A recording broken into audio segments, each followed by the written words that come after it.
an awkward child with extremely poor sight, he should not have been able to overcome that. Even when he was graduating from Harvard, magna cum laude, his personal physician said, "You have a weak constitution and a poor heart.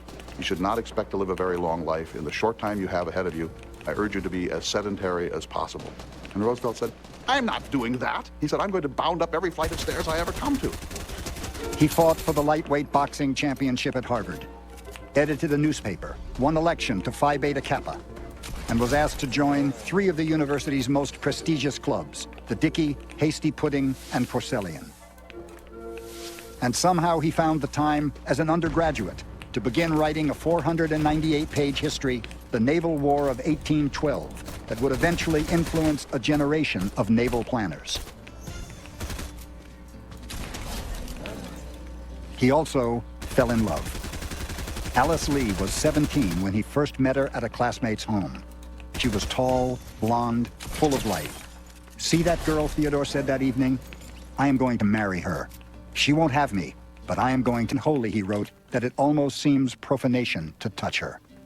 She called him Teddy and Teddykins. They were married in Brookline, Massachusetts on October 27, 1880. Alice looked perfectly lovely, a guest remembered.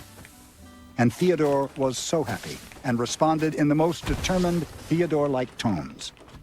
His old childhood sweetheart, Edith Caro, was among the guests and made a point of outdancing everyone else. "Our intense happiness," Theodore noted in his diary a few days later, "is too sacred to be..."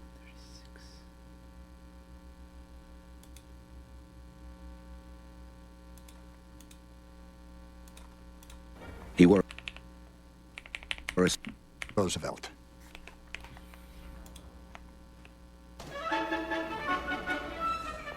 Suddenly, our eyes became glued on a young man who was coming in through the door.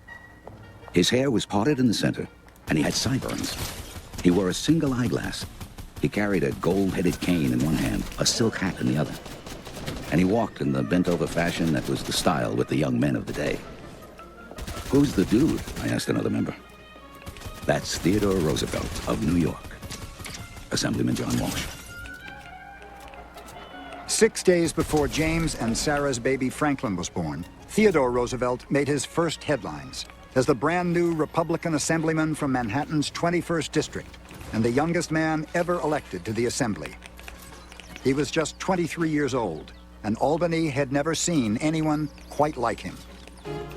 He had dropped plans to become a scientist while still at Harvard, then dropped out of Columbia Law School, refused to go into the family business, and finally surprised everyone by deciding to try his hand at Republican politics and run for the Assembly.